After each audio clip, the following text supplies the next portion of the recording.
Assalamualaikum warahmatullahi wabarakatuh. Sobat Polos dimanapun Anda berada, semoga sehat selalu ya.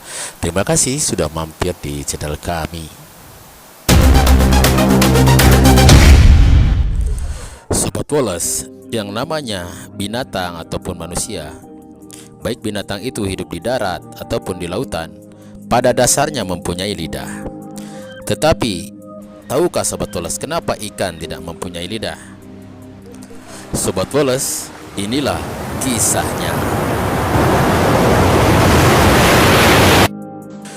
Di dalam surat Al-Baqarah ayat 30, Allah Subhanahu wa taala berfirman, A'udzu billahi minasyaitonir rajim. Bismillahirrahmanirrahim.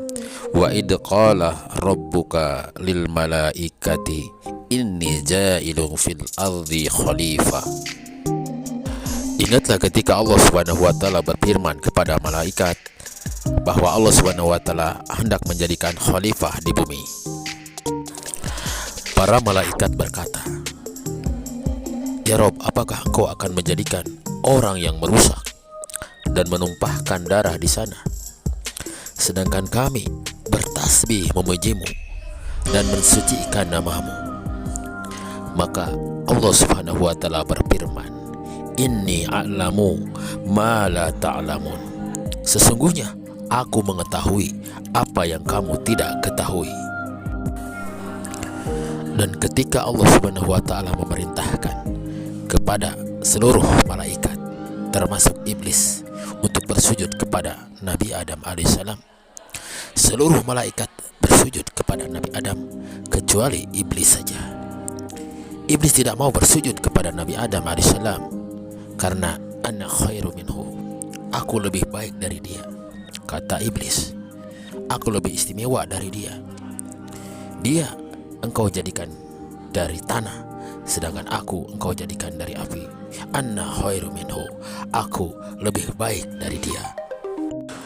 Karena sikap sombongnya itu tidak mau menuruti perintah Allah Subhanahu wa taala untuk bersujud kepada Nabi Adam alaihissalam, maka Allah Subhanahu wa taala mengusir iblis dari surga ke bumi. Rasulullah Shallallahu alaihi wasallam bersabda, setelah diturunkan ke bumi, iblis terus menuju ke laut, dan satu yang dijumpainya adalah ikan. Iblis pun menceritakan keburukan dan kekurangan Nabi Adam alaihissalam kepada ikan.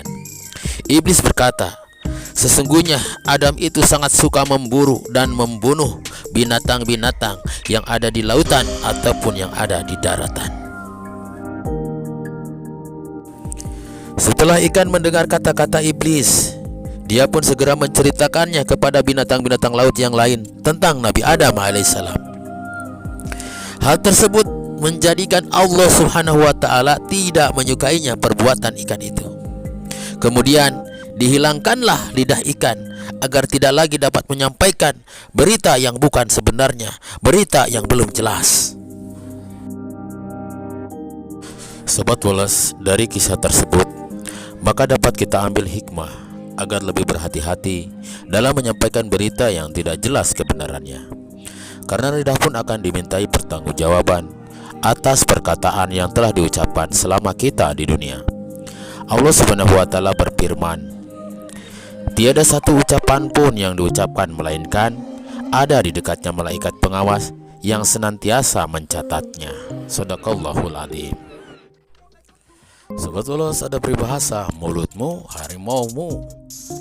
Ya, tidak sedikit karena mulut, karena lisan, banyak orang yang mendapatkan hal yang tidak mengenakan, ya, sampai dia masuk dalam penjara. Bahkan di akhirat banyak orang yang masuk ke dalam neraka karena lisannya. Maka dari itu Sobat Polos, berhati-hatilah dan bijaksanalah dalam menggunakan lisan kita, karena sesungguhnya lisan itu lebih tajam daripada pedang. Baiklah Sobat Polos yang budiman, semoga kita semua bisa menjaga lisan kita, tidak mengucapkan kata-kata dusta, kata-kata bohong, kata-kata yang dapat menyakiti orang lain, dan senantiasa kita semua dilindungi lisan kita dari hal-hal yang tidak baik. Amin ya Allah ya Rabbal Alamin. Baiklah Sobat Polos yang budiman, terima kasih atas perhatiannya. Semoga sehat selalu. Assalamualaikum warahmatullahi wabarakatuh.